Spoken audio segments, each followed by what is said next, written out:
ছিল না, ওনার হলো সমস্ত উত্তরা সেক্টরের মধ্যে বাসা ভাড়া নিয়ে এই মাইলস্টোন চালু করছে।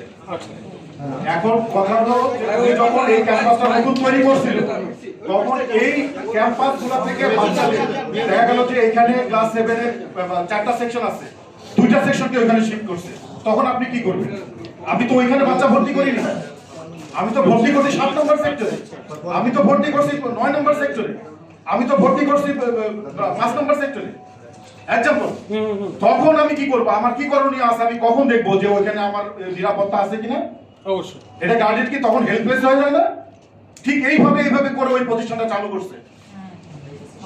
আগে বাচ্চাদের ছাত্রাবাস ছিল, ঠিক আছে, ওইটা কোনো মানে ক্লাসরুম ছিল না। এটার একটা ফ্লোর বালি ফেলে একটা ফ্লোর অলরেডি নিচে মাটি নিচে দিয়ে দিছে, 3 তলা ছিল সেটা 2 তলা করছে। আর ওই ফ্লোরটা এইভাবে করা যে এটা কোনো বিল্ডিং এর আদলে করা না। এটা মনে করেন যে ওনারা ওনাদের কোনো স্থাপনার, আমার মনে হয় না যে ওনারা ওনাদের মাইলস্টোনের যে স্থাপনা আছে কোন স্থাপনার সঠিক কোনো কাগজপত্র নির্মাণের দিতে পারবে না, কারণ সেখানে বহুতল ভবন ওঠার কোনো প্রশ্নই ওঠে না। আমারও এটি প্রশ্ন, রাজুকের অনুমোদন থাকে, রাজুক দেখাক, সেক্ষেত্রে রাজুককেও জবাবদিহিতা করতে হবে যে এই ধরনের একটা ল্যান্ডিং এরিয়াতে আপনারা দেখবেন, প্রায় গেলে দেখবেন যে মেট্রোর গেটে দেখবেন যে 1 মিনিটে 2টা 3টাও বিমান নামে, কারণ 2টা এয়ারবেস, একটা পাবলিক আমাদের ন্যাশনাল এয়ারবেস আছে, একটা সামরিক এয়ারবেস আছে, 2টা এয়ারবেস তো আমরা চেঞ্জ করতে পারবো না, সম্ভব না। এছাড়াও মেট্রো রেলের মতন একটা গুরুত্বপূর্ণ ডিপো, পিছনে আরো জমি একর হয়েছে ওয়াসার ড্যাম, এগুলা নিয়ে সরকার প্রকল্প তৈরি করতেছে। এই 2টার মাঝখানে এরকম একটা পাবলিক স্কুল, এরকম একটা স্কুল, নিরাপত্তা কোথায় তাদের? আজকে ধরেন বিমান দুর্ঘটনা হইল না, মেট্রো রেলের একটা যে পরিমাণের বিদ্যুৎ ভোল্টেজ হয়, মাইলস্টোনটা তো একদম ঘেঁষে আছে, কোন ধরনের একটা কিছু হইলে এইটা আছড়ে পড়বে কোথায়? একটা প্রশ্ন করতে চাই, যে সমস্যাগুলো আপনি এখন তুলে ধরতেছেন মিডিয়ার সামনে, এই সন্তানরা একবারের জন্য আমি বলি শেষ করি, যদি জানা থাকে তাহলে আপনাদের সন্তানকে এত অনিয়মের জায়গায় কেন আপনারা ভর্তি করাবেন? কেন ঠিক আছে,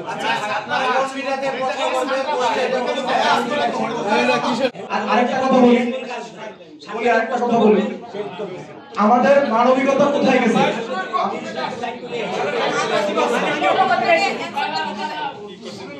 না আমি আরেকটা কথা বলি শুনেন, যেদিন আমরা মানববন্ধনটা করলাম, যেদিন করলাম আমরা শান্তিপূর্ণ মানববন্ধন করেছিলাম সকাল থেকে। মানে আমার দুঃখটা কোন জায়গায় জানেন? 21 তারিখ জুলাই যে 21 তারিখ যে ঘটনাটা ঘটছে, সেদিন সকালে আমার বাচ্চাটা মাইলস্টোনের আরো অভিভাবকদের বাচ্চার মতো স্বাভাবিক বাচ্চাই ছিল। আমরা যারা আমাদের বাচ্চাগুলো আমরা যারা মারা গেছে, শোকাহত পরিবাররা কুকুরের মতো আমরা মাইকে বলতেছি, ভাই আপনারা আপনাদের বাচ্চাদেরকে স্কুলে দিয়েন না। আফিয়ার আম্মা সহ আমরা অনুরোধ করতেছি, এরা বাচ্চারা স্কুলে ঢুকায় না তো, এমন ভাবে ঢুকায় মনে হচ্ছে গার্মেন্টসে ঢুকাচ্ছে।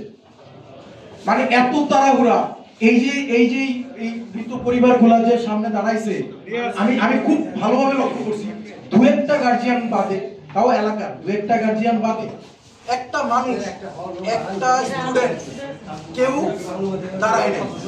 আমার প্রশ্ন হচ্ছে যে এই বাচ্চাগুলো তো মাইলস্টোন পরিবারেরই বাচ্চা ছিল, মাইলস্টিয়ান ছিল। আপনি একটা জিনিস ইমাজিন করেন, সেই গার্ডিয়ানদেরকে বলতেছি, আমার বাচ্চাটার জায়গায় আপনার বাচ্চাটাকে চিন্তা করেন। সিএমএইচ এর মর্গে আপনার বাচ্চাটার মাথায় চুল নাই, খুলি উঠে গেছে, চোখ উঠে গেছে, হাতের মাংসগুলো ঝুলে গেছে, আপনি কি করতেন? মাইলস্টোন দিব্যি ক্লাস করতেছে, দিব্যি তাদের সবকিছু প্রক্রিয়া চলতেছে। এই যে বাচ্চাগুলা যে হয়ে গেল, মারা গেল, এই বাচ্চাগুলা কি রাষ্ট্রের সম্পদ ছিল না?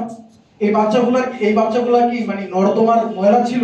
আপনারা সিটি কর্পোরেশনের পিউরিফায়ার দিয়ে আগুন দিয়ে পুরা ধ্বংস করে দিচ্ছেন রাষ্ট্র সহ বা প্রধানমন্ত্রী। এতে আমি একটা কথাই বলবো, স্যার তিনজনের পরিবার ক্ষতিগ্রস্ত হয়নি।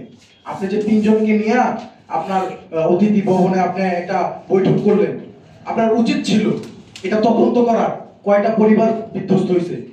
মানে আমার নিজের মনে প্রশ্ন কি জানেন, আমি ওই দিন এয়ারফোর্সের এক অফিসার আমাকে কল করছে, আমি বলছি ভাই, মানে যে উপদেষ্টা যখন মানে মিটিং করছে, বলছি ভাই পারলে এক কাজ করেন, আমাদেরকে কিছু জেট ফুয়েল দেন, জেট ফুয়েল দিলে আমরা গুলারে গায়ে মা খায়া আমরাই পুরা যাই, এইটুকুই করি, কারণ এইটুকু করা ছাড়া আমাদের মানে আজকে আপনারা চিন্তা করেন এই পরিবারগুলো শোকাহত, এরা বাচ্চা শোক করবে না রাস্তা রাস্তা দাঁড়ায় মানববন্ধন করতে এদের জন্য?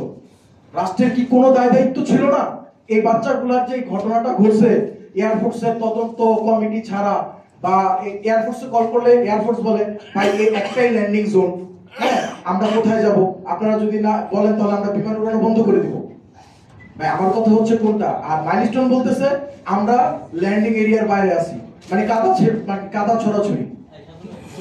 আমি কাকে, আমার তো দরকার নাই, আমি তো এয়ারফোর্সের কোনো অফিসার না, আমি এয়ারফোর্সের কোনো অফিসার, আমি কেন আজকে ল্যান্ডিং জোন ল্যান্ডিং এর বাইরে এইসব চিন্তা করতে যাব? আমি আজকে রাস্তায় নামছি, কালকে যেন আপনার বাচ্চাকে নিয়ে আপনার রাস্তায় নামতে না হয়, তার জন্য আমি রাস্তায় নামছি। সো আমাদেরকে কোঅপারেট করেন।